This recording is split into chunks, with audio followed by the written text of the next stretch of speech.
não justa a expulsão do jogador do Benfica? Eu acho que uma das grandes dificuldades do Pedro no jogo de hoje foi, de facto, o controle disciplinar. Não foi muito fácil fazer aquela gestão dos cartões amarelos. Penso que houve alguns exagerados, penso que houve outros que ficaram por mostrar e diria que essa foi claramente a grande dificuldade ou a grande falha do Pedro e da sua equipa no jogo de hoje. Especificamente em relação ao Siqueira, o segundo amarelo é absolutamente claro, mas parece-me que o primeiro há um claro exagero, porque trata-se de um simples empurrão do Siqueira ao seu adversário, creio que o Jackson, e que estava no meio de 3 jogadores do Benfica, não era um ataque prometedor, não havia nada de especial, e parece-me que esse primeiro amarelo é um exagero. O segundo amarelo, é claro, era o Pedro Proença ter interrompido o jogo de imediato, porque se tratava de um segundo amarelo. Mas foi o quarto árbitro que deu a indicação. Temos quase a certeza, era aí que eu ia chegar.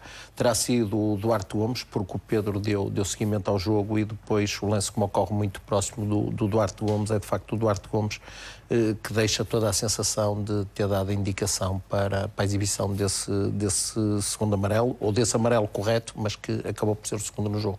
Depois houve a expulsão de Jorge Jesus, houve também a expulsão do treinador Luís Castro. Luís Castro explicou na conferência de imprensa que disse apenas que não estava a haver jogo naquele momento.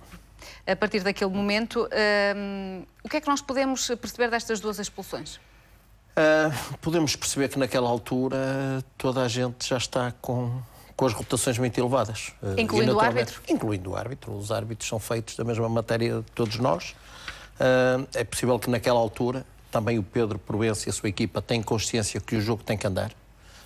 E há uma premissa muito importante para os árbitros, que é nestas situações de dificuldade, se a bola correr, as pessoas estão muito mais atentas à bola e por isso é fundamental pôr o jogo a andar. E por isso, naquela fase, o Pedro talvez tenha a necessidade de assumir, de fazer com que o jogo ande, de demonstrar a sua autoridade quando vê que o jogo lhe está a resvalar. Penso que ele hoje teve, de facto, um excelente treino para o caso de arbitrar no Campeonato do Mundo de equipas sul-americanas ou seleções sul-americanas. De facto, é um treino muito grande, porque, de facto, a parte final do jogo estava toda a gente absolutamente desequilibrada.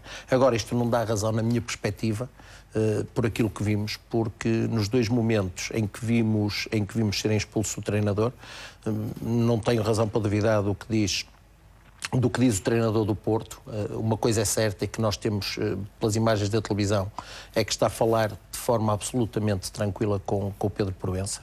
Por isso aqui penso que, de facto, há uma questão de rotações elevadas. Sim, até no registro conhecemos. Penso que também, da parte de Jorge Jesus, no momento da expulsão, foi por ter entrado em campo, mas por ter entrado em campo num momento em que está toda a gente, em que os jogadores estão a envolver, entraram muito mais pessoas em campo e acabou por ser o Jorge Jesus. Mas é como eu digo, nessa altura não podemos exigir, e reconhecendo a qualidade do Pedro Proença, não podemos exigir que ele que faça tudo bem, porque naquela altura também já ninguém quer que o jogo ande, já ninguém quer que ele esteja bem.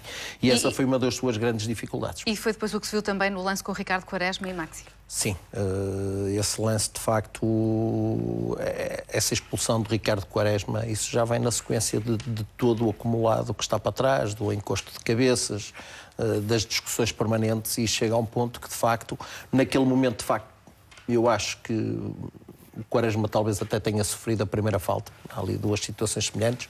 O Pedro ter-se-á percebido só da segunda.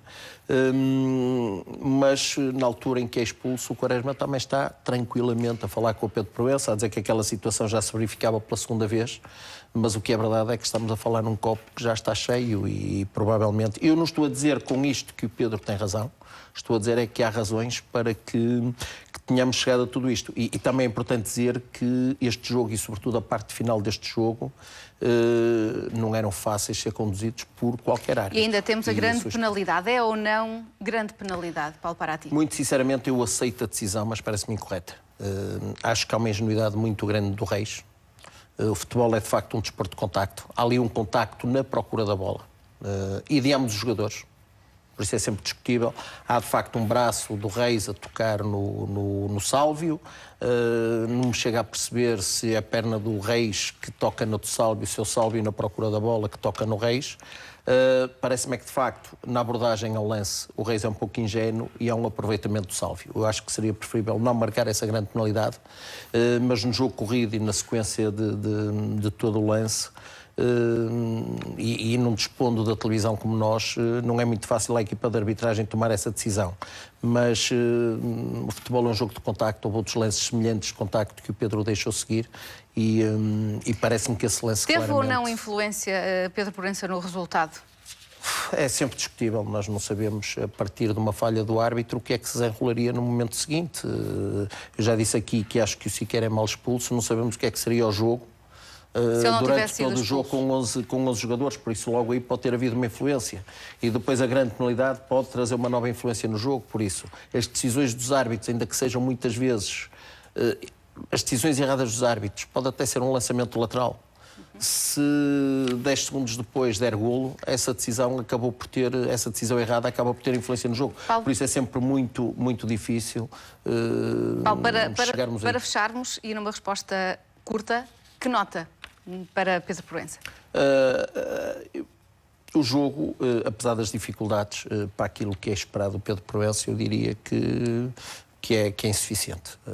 Claramente, porque a determinada altura há momentos de descontrole do jogo que não são habituais no Pedro. Há essa questão, na minha perspectiva, de uma deficiente gestão dos cartões amarelos, e claramente foi insuficiente, mas também é importante registarmos que no final do jogo ninguém procurou, e sobretudo da parte dos responsáveis, responsabilizar o árbitro pela derrota, porque toda a gente tem exatamente consciência, mas toda a gente tem consciência das dificuldades que foram sendo criadas ao Pedro Proença nesse jogo e à sua equipa. Paulo Parati, obrigada por ter vindo à RTP Informação ao 24 horas para fazer a análise ao trabalho de Pedro Proença e ainda uma nota a propósito do jogo.